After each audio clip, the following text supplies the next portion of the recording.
But I do want to get into the writer strike stuff because it is interesting. The writers have been on strike for the last few weeks because they want to negotiate better terms. Back in the day, the way writers would make money off of television shows and anything, but TV shows is a perfect example to look at. They would be paid residuals off those shows, and if they would, that was basic cable rules. Back in the day, you can track that sort of thing, and these days, the streamers, Netflix, Hulu, Disney Plus, all of these, they don't report how well their shows are doing.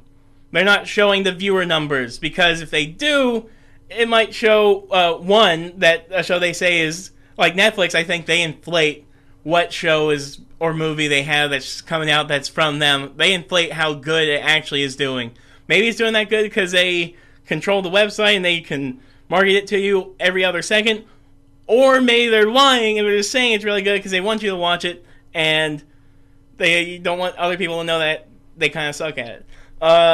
So yeah, the writers are striking because they're, one, not getting paid enough for how, because back in the day, also with the cable system, seasons of television shows were a lot longer. If you were on Seinfeld, it's going to be 26 episodes. That's like, that's a lot of writers for a lot of episodes, weekly episodes for basically half a year. And then the other half, you're probably working back up into the next year, etc. and so forth. Whereas now, we have like seasons that can be, like Disney Plus shows are 6 episodes. It's like the writers have to take on more different jobs because there's just not as many shows to write on. And also writer rooms are getting smaller and smaller, and it's just making it harder for them. Secondly, artificial intelligence. Jacob, you have mentioned some things about artificial intelligence before. If you have anything to say about it in a minute, you can. If not, I don't care. It doesn't matter. But they're concerned about how they will be paid for, because a lot of studios, I won't say a lot, but there are some studios that are looking into artificial intelligence to write movies and TV shows for them, especially in the face of this writer strike, so they could just find a way to not pay writers and just be like, well, we can just have a computer make it up. And the writers want to find a way to put it in the contracts to make it to where they don't have to worry about that. To where they always get some money for any work that is considered theirs. And that's a whole complicated thing in itself. Now, what's giving the writer's strike, what can or cannot give the writer's strike more legs, is because SAG, the Screen Actors Guild of America, and DGA, which is the Directors Guild of America, they both have contract negotiations coming up as well. The DGA is about to vote on their contract, and the SAG is probably, they're not going to be as happy with their contract. That's what people are thinking already. So they might join the strike. And if SAG joins the strike with the writers, that's pretty crazy, and that will do a lot. But the real, and this is what I've heard on various podcasts, and I don't live in LA. I shouldn't know anything like this. But the real thing that they're looking at is the DGA, because apparently the Directors Guild of America, in their contracts, they do have things in their contracts already that could, if you use the language right, could protect them from artificial intelligence and how that is being used in their work. Barely, but kind of. And if the majority of the people in the guild accept that contract, then that gives the studios a little bit more leverage. Whereas if all 3 of the guilds went on strike, then the studios actually have to pony up and pay that money. So we're going to see. I'm really curious. What's going to happen. Because even if the DGA accept whatever contract terms they get, that doesn't necessarily mean the SAG will. And if the actors are striking, then what happens? Is it going to be the studios and the directors just staring down the actors and the writers? until they break or what? Like, I don't know. I don't know what's going to happen. And also, you all should keep in mind, the next couple of years of movies and TV shows are probably going to suck because the ones you were waiting for are probably delayed, so they're not going to come out until 3-4 years. And the shows that are on are going to get progressively worse because the more shows that try to stay on with the stuff going on are just going to be as bad. If you don't believe me, flashback to X-Men Origins Wolverine back in 2010, or the bad season of Heroes in season 2, or probably Lost. Every show back in 2010, and movies, think of Transformers 2, Revenge of the Fallen, or whatever the fudge. Everything sucked at that time because there was a writer's strike, and every day these strikes go on and the studios don't give them the money, the more time they lose, and a lot of that time they're not going to be able to make back. So, yeah, so I don't know. I don't know. Most people can't really do anything about it other than the people with the power and the people with the striking. But I thought it was something interesting to know, and especially if you're wondering why Andor Season 2 isn't as good as Season 1. We'll see. Man. Was that Panic Rambly or was that pretty good? It was Panic Rambly. Really? I thought I was just giving a lot of information. It was kind of Panic Rambly. You get louder when you Panic Rambly. No, I get louder when I'm running out of air. You shouldn't be running out of air in normal conversation. Here's an idea as to how to solve the AI thing, okay? Mm-hmm. So, AI requires, like, resource data to learn how to do something, right? Mm-hmm. So, and obviously the studios that are going to use AI to write stuff, they're not going to be the ones who make it. They don't know how to develop AI. Mm-hmm. And they're probably not going to hire people to do it either. They're just going to buy existing AIs like, OpenAI or ChatGPT. Right. So what maybe you could just get AI developers, have, like, laws that require them to disclose what their resource data is.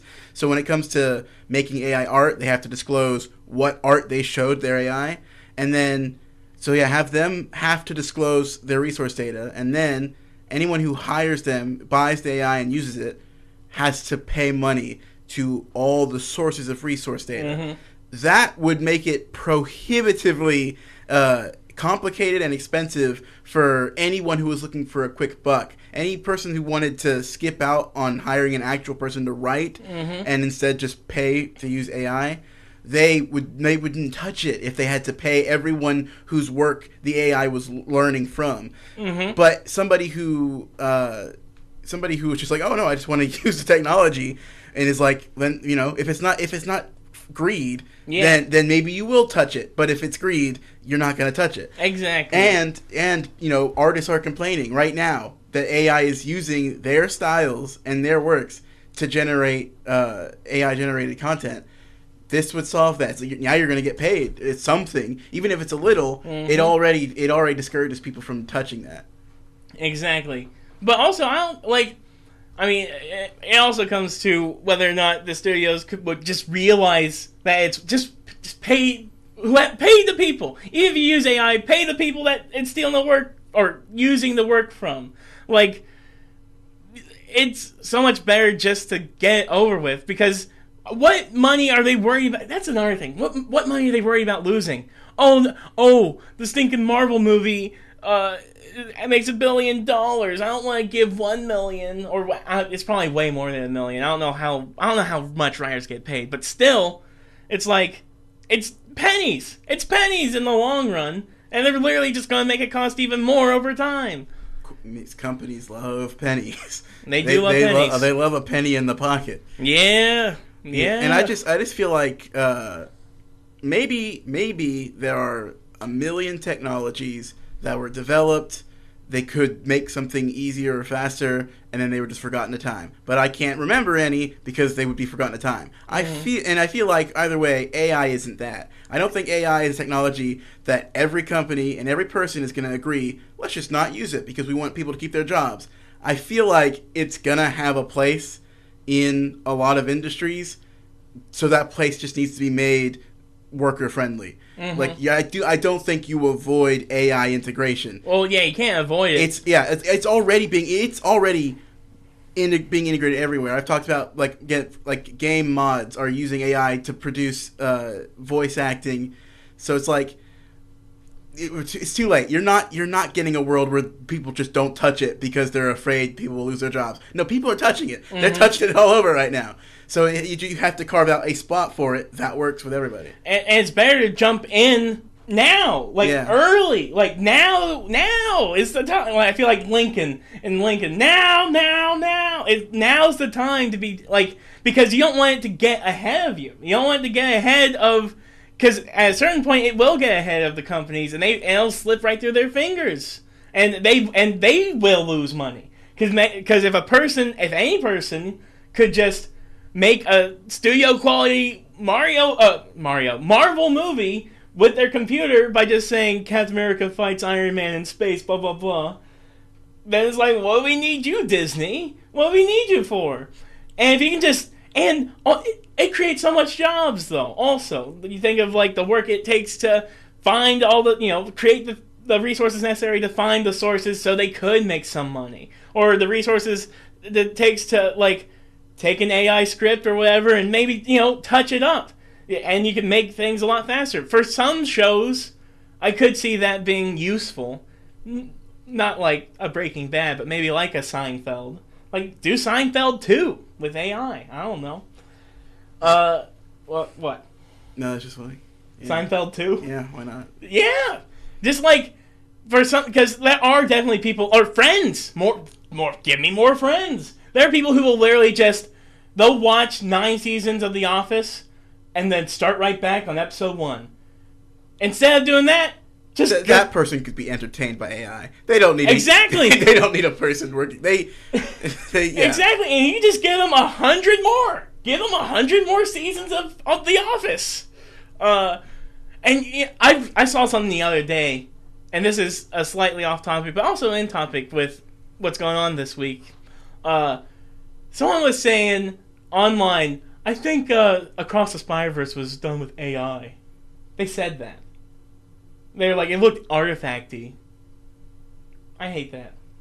There's not a chance. Personally, I believe AI can do anything. So, but no, come on. I'm not. I would not say that Across the Spider-Verse looks like AI. It doesn't. But also, I wouldn't. There's nothing I can look at and say AI couldn't make this. No, I think AI can make anything. Yeah, but the thing is, both the Spider-Verse movies, they're probably having to create new technology advances or whatever to even do what they're doing. Maybe not, I don't know.